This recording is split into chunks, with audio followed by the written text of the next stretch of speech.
I've already had banana ice cream as my breakfast this morning, but now as like a second breakfast, I am having tofu scramble with toast, which is actually like my new favorite obsession. I had never made homemade tofu scramble before, but I recently started making it all the time. So I just have 5 pieces of toast with hummus. And then the tofu scramble has onion, mushrooms, and yellow bell peppers in it. And I used garlic, paprika, turmeric, nutritional yeast, and salt. And it is delicious.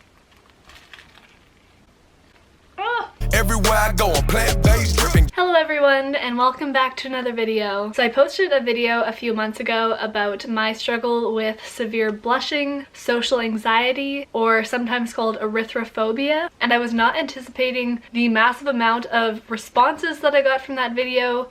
I literally get messages every single day to this day from you guys sharing your experience with severe blushing and social anxiety, and it's just crazy to me because when I was struggling with this the most, which was in junior high and high school, I literally thought that I was the only person that struggled with this, and I had no idea that anybody else had this problem. So it's just so cool that so many people can relate to this. So know that if you are struggling with this, know that you are not alone. It's actually really helpful to just look at the comment section of that video to see just how many people are also struggling with the exact same thing and sharing their story, because there are a lot of fellow erythrophobians. Someone emailed me using that term, erythrophobians, people who struggle with a fear of blushing. But yeah, I'm sorry that I haven't been able to respond to everyone. I've gotten so many emails and messages from you guys wanting advice about your fear of blushing, and I just have not been able to respond to everybody. So I want to make more videos on this topic and more videos about social anxiety, because it is something that I still struggle with to this day, but I have come so far from where I used to be. But yeah, it can be so comforting to know that you're not alone. I know that when I was struggling with this, there was nothing online about this. At the time, the only things on YouTube were like Harry Potter's Puppet Pals and shoes. That was like the only 2 videos that I remember being on YouTube at the time, so there was no other people that I could search up and talk to and relate to. And I didn't know anyone in my school that suffered from blushing because I never saw anybody else blush. What I remember I didn't understand was that like some people would comment on other people blushing, but then I would look at them and I didn't see them blushing at all, so then it made me feel so guilty and so bad, because I knew that if they saw me blushing, they would see like what actual blushing is like, because when I blushed, it was like my whole face was like bright red. So if they are pointing out someone who doesn't look like they're blushing at all to me, like what is that person gonna say about me when they see me blush? So that would make me embarrassed, and then that would make my face turn red, and that would make me like run away from that social situation. But there's this, after I posted that video, someone introduced me to a Facebook group called I Blush, which is an amazing Facebook community of people who all deal with a fear of blushing and social anxiety. So I've been recommending that group to a lot of you guys. So if you haven't joined the I Blush group yet, I highly recommend it if you struggle with social anxiety and blushing. But even in that group, like, I think what I've really learned is that our face can feel really hot and we can feel like our face is like bright red, but in reality, they're just, for most people, they're just like a light tinge of pink. Because in that group, they had like a challenge to try to capture your blush on camera, and everyone's videos, like, they just look completely normal to me, because I guess because my skin tone when I'm not wearing makeup is like, I feel like my skin tone is already just like pink. I'm not even white, I'm just pink. Even when I was born, that's like the first thing that my mom thought was like, oh, she's like so pink. Like I just came out being like this bright pink baby. And since then, that's just like, I feel like been my natural skin tone.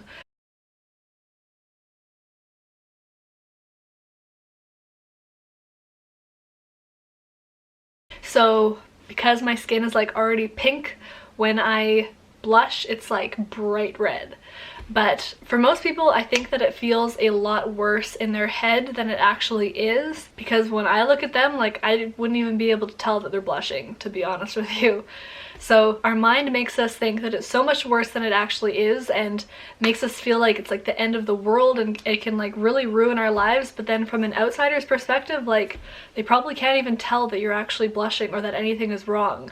That's another thing that I've learned, is that the act of blushing itself is not necessarily embarrassing to other people.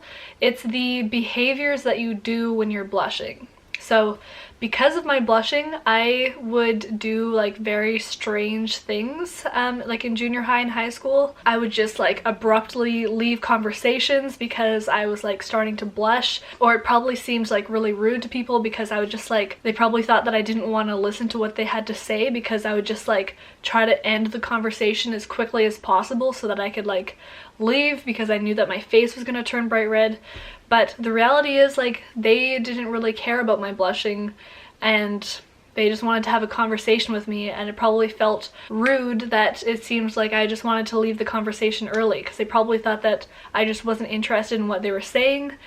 So that's why it was really hard for me to make friends, because I would basically just like avoid conversations at all cost, because having face-to-face interaction with people was a very like vulnerable situation for me to be in. And also it was because of my blushing, it led to very severe like social anxiety, which caused just tons of other like very strange behaviors and like tics. So if you let your blushing embarrass you, it can lead to behaviors that are more embarrassing or weird than the actual act of blushing. So if I had just embraced the blushing to begin with, people probably wouldn't have thought that that was nearly as weird or strange as like the other behaviors that I did that came along with blushing. It's really important to just pretend like everything is normal and act as confident as possible, even though you feel your face getting hot. And ironically,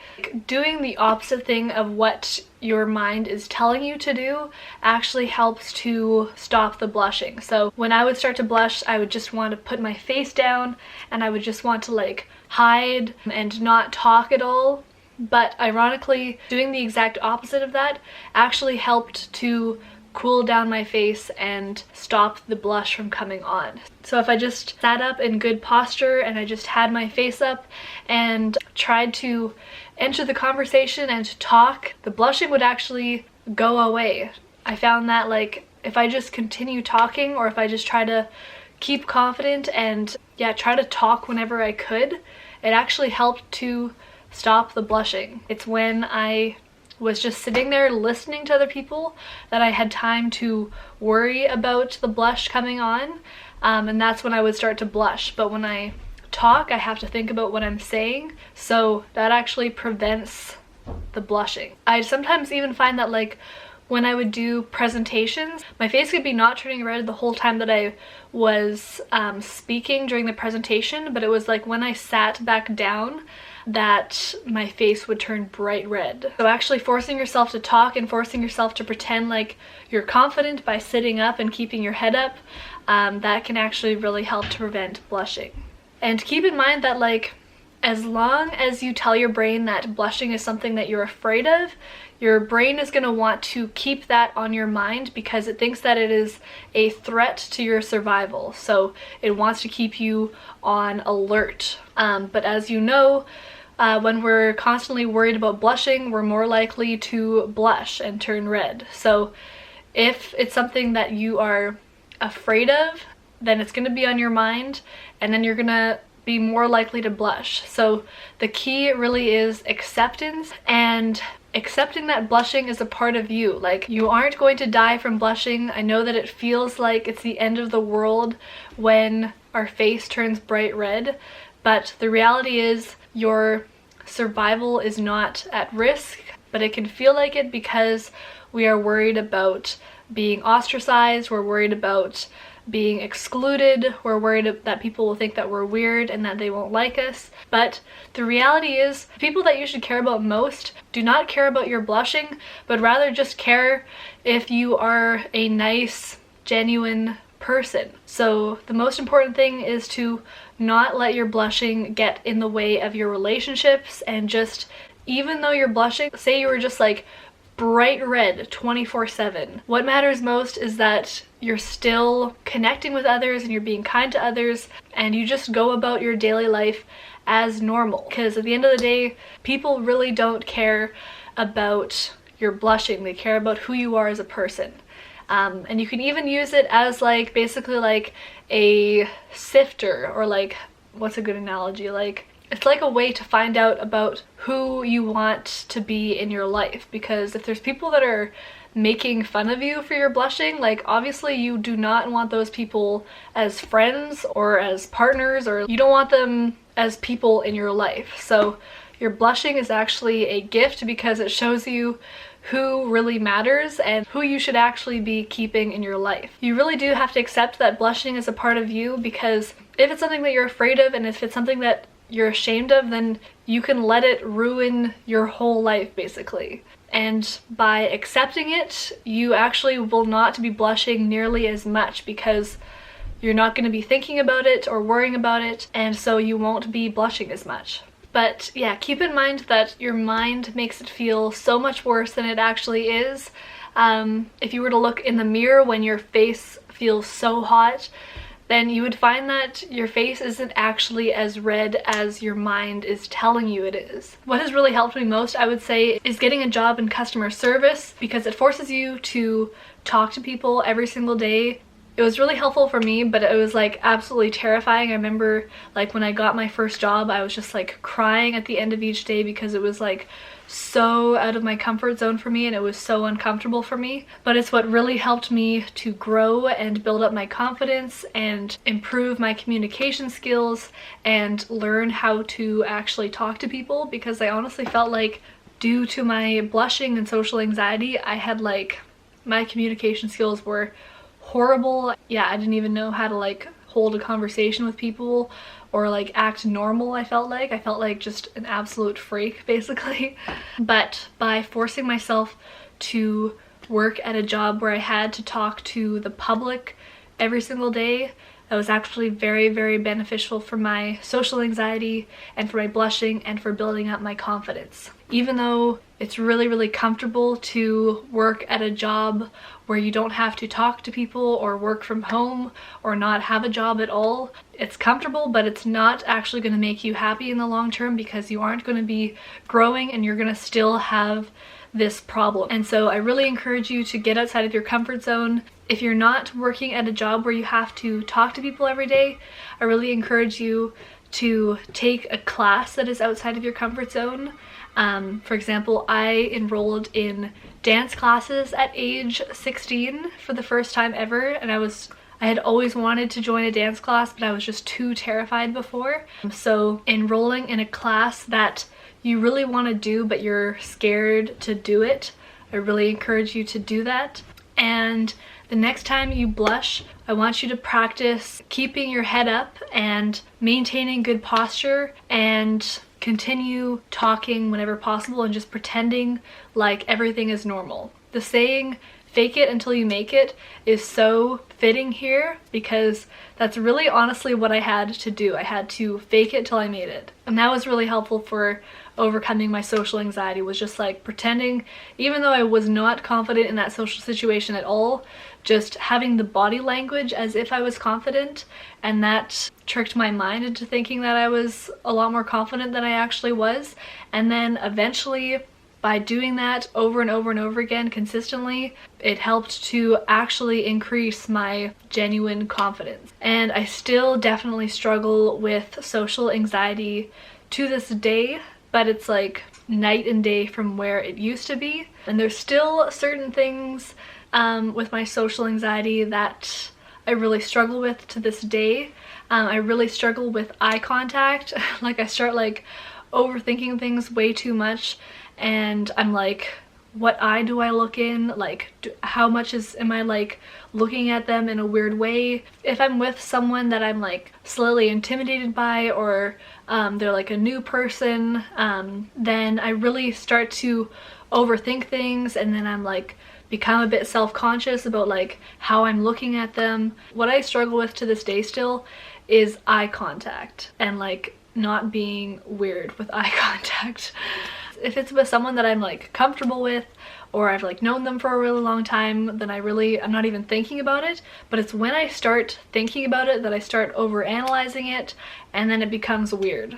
So that is still something that I'm working on to this day. And if you guys have any tips on how to have a face-to-face conversation with someone and maintain normal eye contact, let me know in the comments down below, because I'm still working on that. But I think it's very similar to the blushing thing. It's like when we're thinking about it, we're overthinking about it, and then we're over analyzing it, and that's when it becomes a problem. But if I just didn't think about the eye contact issue, then my natural instincts would just kick in and it would just be natural. I think it's like very similar to the thing if you're just walking and you start thinking about how you're walking, then it's like almost suddenly like you forget how to walk and like what's normal. But if you just were to not think about it and just walk, you would be totally fine. But it's like when you're like thinking about how you're walking and like if you're walking normally, that's when you look awkward, and that's when it's like becomes complicated. So the key to these things is just somehow not thinking about it. I went on a little tangent there, but I just wanted to make a video checking in with you fellow blushers or erythrophobians that are newly subscribed to my channel. And I wanted to let you guys know that you are not alone, and that if you guys sent me an email or a message and I haven't responded, I decided to make this video instead, addressing some of the concerns that you guys messaged me about. And I also want to make this video to encourage you guys to join the iBlush Facebook group. I did not create it, but it's just a great group, and it's a great online community of fellow blushers that you can connect with and that you can ask questions to, and it really helps to feel like you're not alone in this. So I'll leave the link to that Facebook group in the description box down below. I hope you guys enjoyed this video. Let me know your questions in the comments down below, because I want to make another video on social anxiety. So let me know your current struggles with social anxiety or questions that you have, and I'm gonna make another video on that. So I hope you guys have a beautiful day. Don't forget to be kind to yourselves, and until next time, peace out guys. Bye. Everywhere I go, I'm plant bass dripping. Got him woke the new Bruce Lee. Roy, I got the glow. Kicking knowledge to your chick. I let her swim until she soaked. What she trying to